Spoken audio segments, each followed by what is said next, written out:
Pengancaman itu nominal derivatif dari verba mengancam. Nominal derivatif dari verba mengancam. Mengancam sendiri berarti menyatakan niat atau maksud melakukan tindakan buruk atau tindakan yang dapat berakibat buruk kepada seseorang. Tuh, menurut Anda ya. Jadi ada tindakan ya. Oke, pertanyaan selanjutnya. Ali, bisa jelaskan secara konkret dan jelas kata-kata pengancaman yang menurut Anda bisa mempunyai dampak tekanan psikologis terhadap orang yang mendengarkannya? Contoh umum aja. Terserah, Anda kan ahli bahasa. Misalnya saya bunuh kamu. Ancaman? Nah, Berarti kalau nggak ada kata pembunuhan? ya kan itu contoh tadi. Contoh kan nggak mesti itu. Anda mau contoh yang lain? Jadi contoh pembunuhan itu banyak sifat. Oh, berarti itu pengancaman ya kalau ada pembunuhan itu ya? Pembunuhan pengancaman. Oh, kalau oke, selanjutnya. Ali, apakah jika ada seseorang yang menyuarakan suatu kebenaran dalam ruang publik atau media sosial mengenai suatu produk yang terbukti overklaim dan berbahaya, dapat dikategorikan dengan pasal kata pengancaman sebagaimana pemahaman Ali? Menyampaikan ke publik soal saya tidak pernah mengatakan, saya pergi dulu ya. Saya tidak pernah menyatakan produk overklaim kemudian tadi dan berbahaya itu adalah pengancaman. Yang saya nyatakan pengancaman adalah gitu ya, mendesak seseorang gitu ya, menyerahkan uang, kalau tidak mau saya buka rahasia soal produk overklaim tadi. Jadi ancamannya itu bukan membicarakan itu di depan umum, tapi ancamannya itu adalah Anda mengancam itu gitu ya, menggunakan itu untuk menakut-nakuti orang lain. Kalau itu fakta?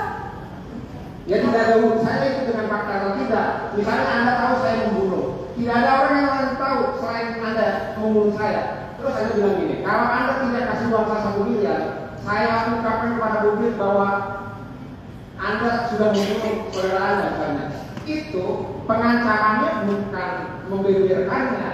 Pengancamannya itu adalah Anda menggunakan itu untuk mengambil keuntungan. Ali, ya, oke guys, Bapak Jalan. Ali, permasalahannya adalah skincare dia yang overklaim itu sudah direview oleh banyak orang, ya. Apakah itu tetap namanya membuka rahasia, Ali? Ini sudah direview beberapa orang, loh, banyak sekali. Dan saya ini mungkin orang kesekian. Ya, pada kenyataannya adalah bahwa, gitu ya, pada kenyataannya bahwa yang bersangkutan merasa terancam. Persoalan apakah itu sudah diketahui oleh banyak orang itu ya? Itu beda lagi ya.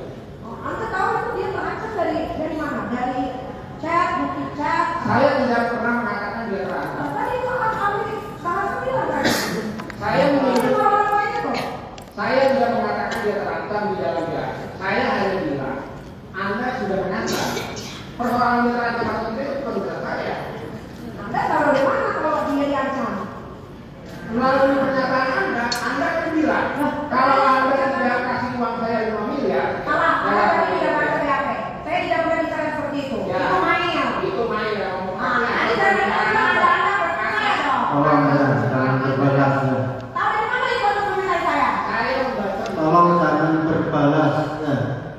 Pertanyaan dijawab. Pertanyaan selesai dijawab. Silakan. Tahu dari mana itu kalau itu adalah suara saya? Saya membacakan dari publik antara percakapan Anda dengan Mahir dan membaca percakapan antara Mahir dengan Reza. Jadi saya bisa menyimpulkan itu ya karena saya membaca. Oke, Anda baca bagian mana yang Anda bisa menyimpulkan bahwasannya saya menyuruh Mahir untuk meminta uang? Ada di sini. Mana? Bukan?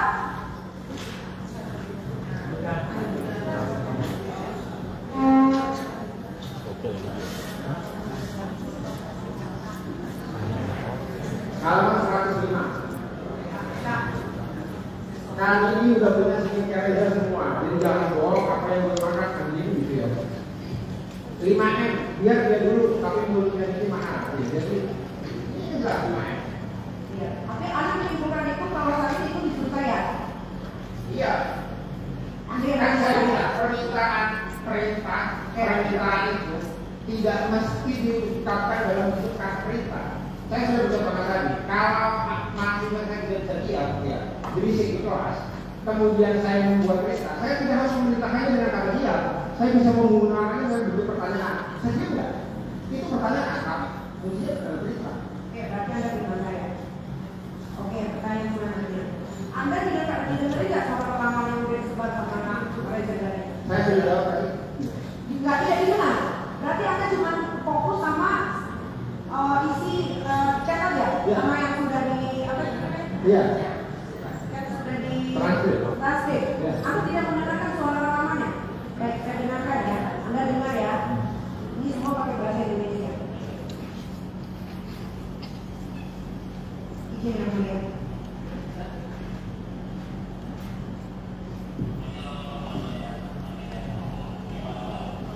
Saya boleh bertanya lagi. Silakan maju Anda ke sini. Ada apa ahli? Ahli maju ke sini.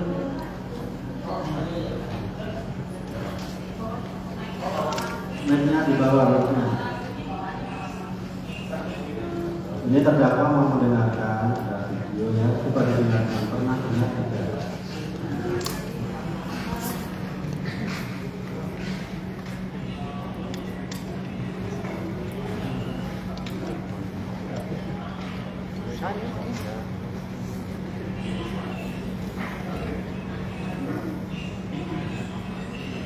Dalam pendidikan pernah didengarkan seperti itu ya?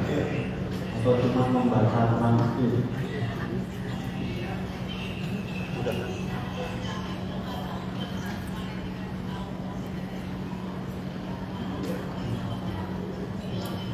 Coba ahli fokus saja dengarkan. Pernah dengar ini ya?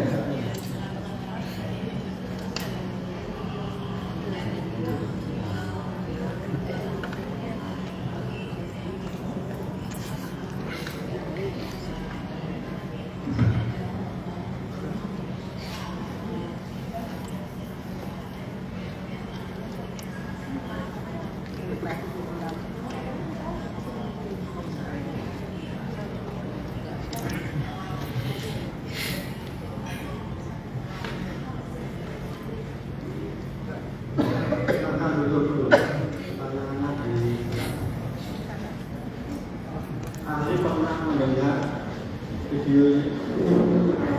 Belum pernah. Silakan. Jadi ahli menjawab ya, belum pernah mendengar. Tidak pernah ya. Jadi jelas Reza Dari meminta tolong awalnya. Menurut ahli meminta tolong itu dan Reza Dari duluan yang menelpon itu, menurut ahli bahasa bagaimana? Pertama, pemerasan itu dan pengancaman.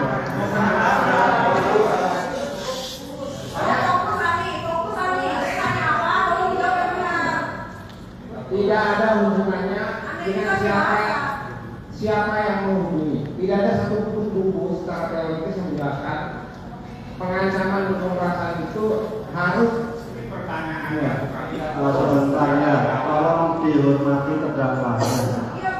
Penasihat hukum tolong dihormati terdakwa gantian. Silakan pertanyaannya, silakan.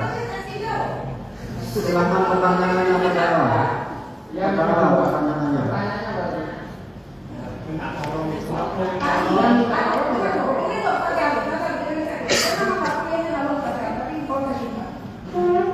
Saya bertanya, tadi kalau saksi ahli bahasa mendengarkan ya rekaman suara ini. Awalnya Reza meminta tolong yang nomor duluan, meminta tolong tanya schedule saya. Tapi Mail nanya dulu nanti tunggu ya, aku tanya dulu schedule-nya Kak Diki, ya kan? Dari kata minta tolong itu, apakah ada unsur pemerasan terpaksa anak-anak? Ya kalau minta tolong tidak ada pemerasan. Itu dari kata di situ. Titik sudah dijawab. Pertanyaan selanjutnya. Sudah dijawab. Pertanyaan selanjutnya. Ali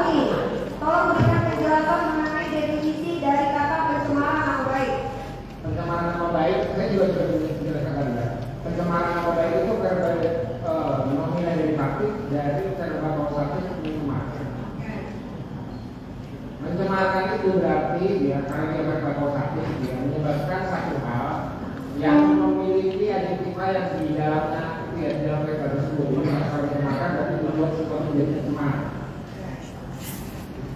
Ya. Nah dalam hal ini yang dicemarkan adalah nama baik. Nama baik tadi sendiri saya sudah menjelaskan bahwa itu adalah public security. Oke, tadi kan ada bahasa abu-abu, begeng, ya kan? Saya boleh klarifikasi itu nggak?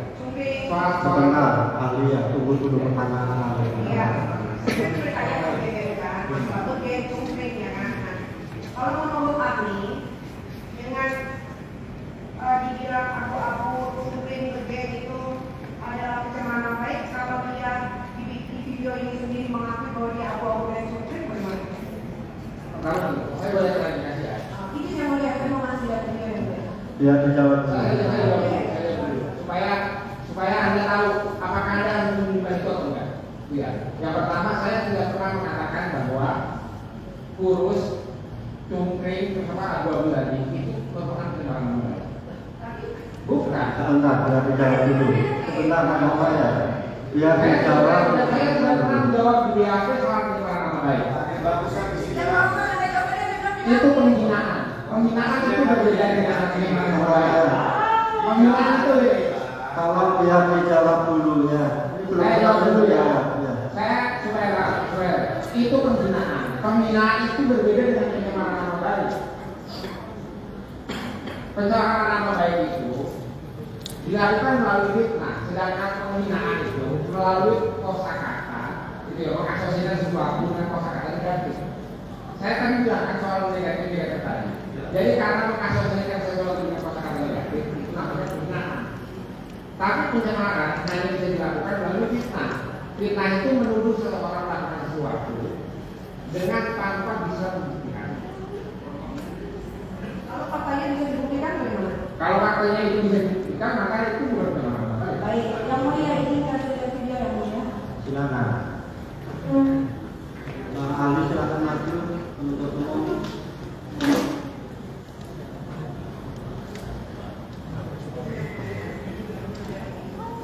Silakan dijelaskan ke ahli pernah melihat itu.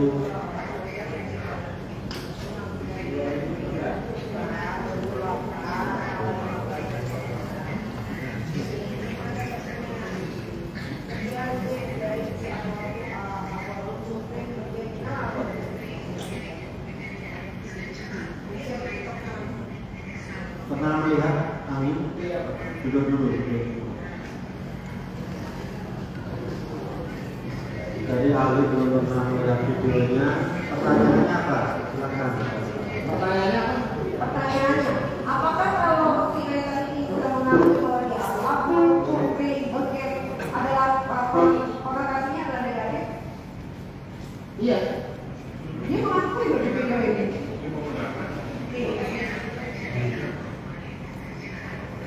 Ya, tetap negatif kan, semua bisa jadi positif. Sudah dijawab. Ya.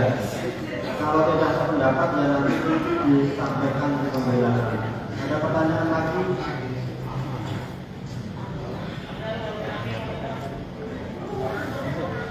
Tapi ini fakta tetap. Iya, saya katakan tadi kalau itu kan bukan pencemaran nama baik, Pak. Fakta bukan pencemaran. Bukan pencemaran nama baik, memang saya tidak baru lagi pencemaran nama baik. Oh baik, berarti fakta bukan pencemaran nama baik ya. Baik. Oke, selanjutnya. Ali, bisa dijelaskan? Ali, bagaimana jika apa yang disampaikan merupakan sebuah kebenaran yang mengenal suatu produk yang terbukti overklaim dan berbahaya? Apakah pasal kata pencemaran nama baik masih dapat dirasakan oleh seseorang yang terbukti dari awal dia melakukan sebuah kebohongan publik?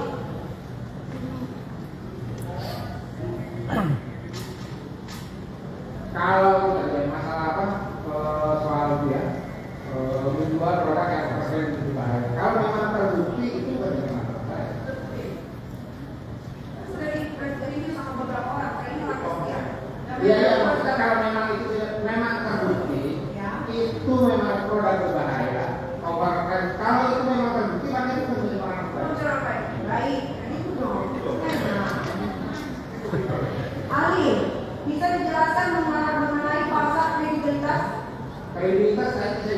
harusnya nama baik. Nama baik. Menurut pandangan ahli, apakah kredibilitas baik yang dimaksud ahli masih cocok disematkan kepada seseorang yang melakukan sebuah tindakan yang tercela, seperti menipu masyarakat, menjual produk yang overklaim dan berbahaya? Apakah masih pantas atau tidak disematkan? Ya. Saya kira saya tidak bisa menjawab itu karena itu bukan bagian dari Tapi kasus. Anda sama bahasa. Anda jawab bahasa. Tolong jangan kebetulan jangan dipaksa kita. Saya jawab. Jadi gini, kenapa saya bilang tidak bisa menjawab itu? Saya bisa menentukan apa itu definisi pencemaran nama baik, apa itu nama baik, gitu ya. Tapi saya juga bisa menentukan apakah Anda pantas mendapatkan nama baik atau tidak. Itu bukan pekerjaan ahli bahasa. Ahli, Anda berarti tidak cermat mungkin Anda. Ya, saya ulang. Sebentar ya, tolong jangan mengomentari pribadi ya. Iya, karena ini udah jelas. Silakan dilanjutkan pertanyaan selanjutnya. Nanti ini sebulan yang mulia bisa ngomong sama saksi ahli. Silakan dilanjutkan pertanyaan selanjutnya. Ali, bisa dijelaskan dengan ya ini kita Ali, menurut pandangan Ali, apakah kredibilitas baik yang dimaksud Ali masih cocok disematkan kepada seseorang yang melakukan sebuah tindakan yang tercela, seperti penipuan masyarakat, menjual produk berbahaya dan overklaim serta tidak ada BPOM-nya? Itu bukan pekerjaan ahli bahasa. Jadi saya tidak menjawab. Pertanyaan Selanjutnya, selanjutnya. Ali, bisa dijelaskan mengenai pasal membuka rahasia? Saya tidak tahu pasal. Pasal membuka rahasia. Ini saya juga pasal. Perasa itu perasa membuka rahasia. Membuka rahasia itu artinya membuka kepada publik ya, sesuatu yang tidak diketahui oleh orang lain. Tapi kalau diketahui orang banyak, Ya bukan membuka rahasia. Selanjutnya, menurut pandangan Ali, apa cakupan sebuah informasi itu dikatakan sebuah rahasia? Ya sama kata jawabannya kalau diketahui orang banyak itu bukan rahasia. Cuma pertanyaan kamu bukan. Tidak membuka Ali. Oke, selanjutnya, dalam beberapa teori, bahasa juga dapat digunakan sebagai alat untuk kontrol sosial. Artinya, bahasa digunakan sebagai alat atau usaha untuk mempengaruhi tingkah laku manusia. Berkaitan dengan rahasia yang akan kami sampaikan, bagaimana jika terdapat suatu rahasia yang ternyata merupakan sebuah tindakan tipu muslihat, kebohongan dengan menjual produk overklaim dan berbahaya kepada masyarakat luas, dan rahasia itu dibuka ke publik, bagaimana Ali melihat peristiwa tersebut, terkhususnya kepada seseorang yang membongkar rahasia tersebut? Jadi pertanyaannya bagaimana kalau ada seseorang membongkar rahasia itu? Pembuktian sudah jelas di BPOM tidak ada ABPOM-nya, ya. Membongkar rahasia itu publik. Ya. Yang tidak akan membongkar rahasia kejahatan publik itu baik-baik aja. Baik-baik saja. Itu namanya. Terima kasih Pak Ali. Terima kasih yang mulia.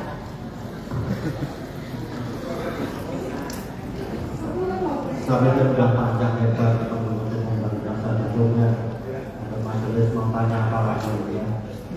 Jadi silakan nanti pendapat ahli ini disimpulkan oleh penuntut umum dan penasihat hukumnya. Ini juga majelis akan disimpulkan. Terima kasih ahli sudah selanjutnya. Silakan ahli selanjutnya. Tapi kita ingatkan kalau ini dari saksi Ismail ya? Saksi Ismail ya. Saksi selanjutnya silakan. Ahli selanjutnya.